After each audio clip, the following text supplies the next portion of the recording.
Hello everyone, welcome to my channel. So guys, आज हम MSc second semester physical chemistry का topic ले रहे हैं मोलिकुलर मास डिटर्मिनेशन। इसमें हम पढ़ेंगे osmometry, viscometry, diffusion and light scattering method. तो काफ़ी ज़्यादा इंपॉर्टेंट टॉपिक है और ये जो टॉपिक है गाइस हमेशा लॉन्ग आंसर टाइप क्वेश्चन में आता है, इसलिए इसको आपको अच्छे से कंप्लीट करके जाना है। और चैनल पर नहीं तो प्लीज़ चैनल को सब्सक्राइब कर दीजिएगा, बेल आइकन प्रेस कर दीजिएगा। और एमएससी केमिस्ट्री ऑल सेमेस्टर के नोट्स परचेज करने के लिए आप मुझे व्हाट्सएप पे मैसेज कर सकते हैं। डिस्क्रिप्शन में व्हाट्सएप में शेयर कर दिया है, तो चेक जरूर कीजिएगा। तो चलिए देखते हैं आगे। तो सबसे पहले हम इसमें जो विधि देखेंगे, मेथड देखेंगे, वो देखेंगे विस्कोमेट्री। ठीक है, तो determination of molar mass viscometry method. तो देखते हैं विस्कोमेट्री मेथड होता क्या है। तो मोलिकुल्स में मोलर मास को विस्कोमेट्री मेथड द्वारा डिटरमाइन किया जा सकता है। इसे फर्स्टली स्टाउडिंगर ने इंट्रोड्यूस कराया था। माइक्रो मोलिकुल सॉल्यूशन की विस्कोसिटी के मेजरमेंट के अकॉर्डिंग इनका मोलर मास डिफाइन कर सकते हैं। यदि एन नॉट सॉल्वेंट का शांता गुणांक एक एन सॉल्यूशन का शांता गुणांक माने तो सॉल्यूशन की रिलेटिव विस्कोसिटी एनआर सापेक्ष शांता फॉलोइंग टाइप से डिफाइन होगी। कैसे, इसका फॉर्मूला दिया है यहाँ पे देखिएगा, एन आर ई एल बराबर एन अपॉन एन नॉट। इसको क्या नाम दिया हमने, समीकरण नंबर 1। ठीक है, फिर आगे देखते हैं। वेयर यहाँ पे जो एन क्या है, विस्कोसिटी ऑफ द सॉल्यूशन है, और एन नॉट क्या है, विस्कोसिटी ऑफ द सॉल्वेंट है। ठीक है, एंड ये जो एन आर ई एल क्या है, यहाँ पे रिलेटिव इसको विस्कोसिटी ऑफ सॉल्यूशन दिया है। ठीक है, फिर सॉल्यूशन की रिलेटिव विस्कोसिटी को फॉलोइंग फॉर्मूला से डिफाइन करते हैं, जैसे कि यहाँ पे दिया है एन एस पी बराबर एन आर ई एल और यहाँ पे 1। इसको नाम दिया क्या हमने, समीकरण नंबर 2। अब इसको हम इस तरह से लिख सकते हैं। ठीक है, एन एस पी बराबर एन आर एल, ये 1। ठीक है, यहाँ पे देखिएगा एन आर ई डी बराबर N S P upon C, इसको नाम दिया हमने थर्ड समीकरण, और एन बराबर L I M N S P upon C. ठीक है, तो सी की वैल्यू क्या है, यहाँ पे 0 है। आगे देखते हैं। वेयर एन एस पी क्या है, स्पेसिफिक विस्कोसिटी है, और एन रेट क्या है, रिड्यूस्ड विस्कोसिटी है, और क्या है एंड एन ब्रैकेट में जो लिखा है वो क्या है, इंट्रिंसिक विस्कोसिटी है, और सी क्या है, कॉन्सेंट्रेशन ऑफ पॉलीमर है। ठीक है, अब आइंस्टीन ने 1960 में dilute suspension of hard spherical molecules and volume fraction theta के मध्य फॉलोइंग रिलेशन को डिराइव किया, जिसमें क्या है, एन बराबर एन नॉट 1 प्लस 2.5 थीटा। इसको नाम दिया क्या हमने, समीकरण नंबर 5। अब इक्वेशन 5 को रिअरेंज करने के लिए n upon n naught minus 1 बराबर 2.5 थीटा, इसको नाम दिया हमने समीकरण नंबर 6। या हम इसको इस तरह से लिख सकते, कैसे, एन एस पी बराबर 2.5 थीटा, इसको नाम दिया हमने समीकरण नंबर 7। अब फ्रॉम इक्वेशन 4 एंड 7 से लेंगे। 4 क्या है, एन बराबर L I M N S P upon C, और क्या है 7 क्या है हमारा, एन बराबर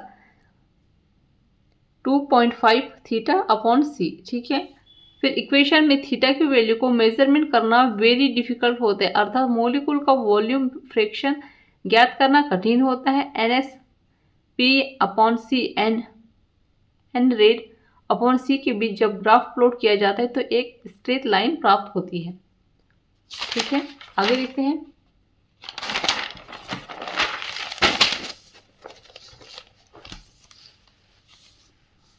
इसे फॉलोइंग इक्वेशन की हेल्प से कंफर्म किया जाता है। तो Huggins equation N S P बराबर N plus K not N square C, इसको नाम दिया हमने समीकरण नंबर 9।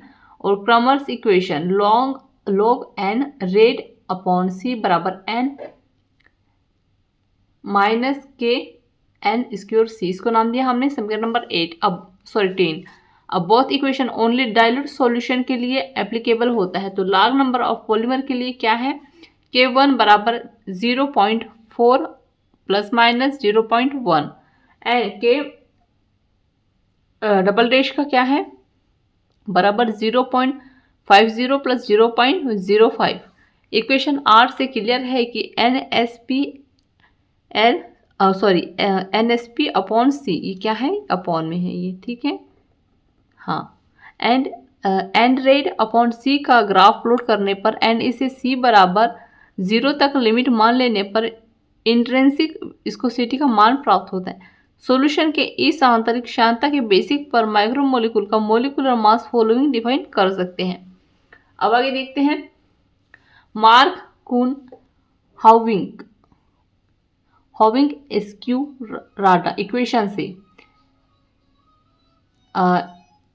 ब्रैकेट में लेंगे हम n बराबर के m VISC A, इसका नाम दिया हमने समीकरण नंबर 11, वेर यहाँ पे m VISC क्या है, विस्कोसिटी एवरेज मोलिकुलर मास दिया है, एंड k और a क्या है, एक कांस्टेंट है। ये क्या है, दोनों चीजें कांस्टेंट है। यदि k एंड a की वैल्यू ज्ञात हो तो माइक्रोमोलिक्यूल मोलिकुलर m ज्ञात किया जा सकता है। अब a की वैल्यू क्या है हमारे पास 0.5 से 1 तक परिवर्तित रहती है, तो a बराबर 1 के लिए प्राप्त मोलिकुलर मास m.mw भार एवरेज मान प्राप्त होता है। तो a बराबर 0.5 पर m अणुभार mn नंबर एवरेज मान प्राप्त होता है। आगे देखते हैं। अब है सेकेंड नंबर में ओस्मोमेट्री मेथड, तो काफी ज्यादा इंपॉर्टेंट टॉपिक है ये भी। तो देखते हैं ऑस्मोमेट्री मेथड से किसी भी मोलिक्यूल का मोलिकुलर मास डिफाइन किया जा सकता है। तो किसी भी आइडियल सॉल्यूशन के लिए आइडियल गैस के बेसिक पर क्या होता है, PV बराबर nRT जैसा समीकरण को फॉलोइंग टाइप से दर्शा सकते हैं। तो यहाँ पे क्या है, पाई V बराबर N2R2, तो वह यहाँ पे पाई क्या है, सॉल्यूशन का ऑस्मोमेट्री प्रेशर है, V क्या है, वॉल्यूम ऑफ सॉल्यूशन है, N2 क्या है यहाँ पे सोल्यूबल का मोलिकुलर मास है, मोलिकुलर नंबर है, और R क्या है, गैस कांस्टेंट है, T क्या है, टेम्परेचर है, ठीक है। अतः अबव इक्वेशन पाई बराबर N2 अपॉन V RT समीकरण नंबर 2 लिखा इसको, फिर है R बराबर CRT, सॉरी पाई बराबर CRT, इसको नाम दिया हमने समीकरण नंबर 3। अब आगे देखते हैं, वह C बराबर N2 अपॉन V सोलुबल की मोलिकुलर नंबर ऑफ सॉल्यूशन के वॉल्यूम का रेडियो कॉन्सेंट्रेशन एक पॉलीमर सिस्टम के लिए ऑस्मोमेट्रिक समीकरण को घातांकी समीकरण के बेसिक पर फॉलोइंग टाइप से शो कर सकते हैं। तो यहाँ पे देखिएगा ब्रैकेट अपॉन C बराबर RT upon MTAC plus BC square plus dash dash dash, इसको नाम दिया हमने क्या, समीकरण नंबर 4। वह यहाँ पे C क्या है, पॉलीमर सॉल्यूशन की कॉन्सेंट्रेशन है, और यहाँ पे जो AB क्या है, विजियल कांस्टेंट है, ठीक है। आगे देखते हैं,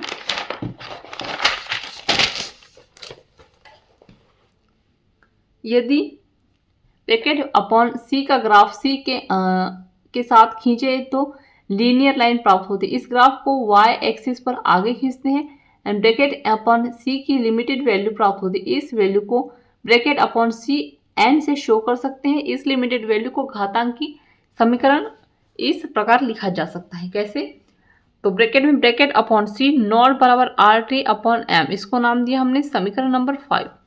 फिर अबव इक्वेशन से पॉलीमर का मोलिकुलर मास फॉलोइंग इक्वेशन से प्राप्त किया जा सकता है। तो M बराबर RT upon bracket upon C not, और इसका ब्रैकेट इस तरह से, सॉरी इसका जो ग्राफ है वो इस तरह से होता है, R upon C not, pi upon C not और पाई अपॉन C नॉट, ठीक है, इस तरह से।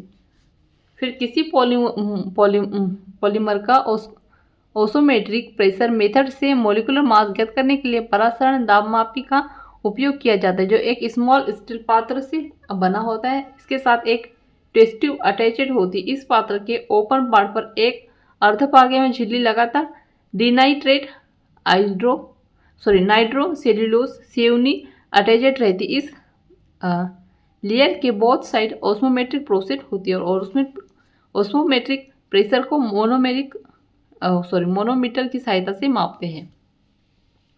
सो गाइस, यहाँ पे जो है हमारा टॉपिक एंड होता है, और आई होप आपको अच्छे समझ में आ गया होगा। सो प्लीज़ चैनल को सब्सक्राइब कर दीजिएगा, बेल आइकन प्रेस कर दीजिएगा, और MSc केमिस्ट्री और सेमेस्टर के नोट्स परचेस करने के लिए आप मुझे व्हाट्सएप पे मैसेज कर सकते हैं, डिस्क्रिप्शन बॉक्स में शेयर कर दिए। Thank you.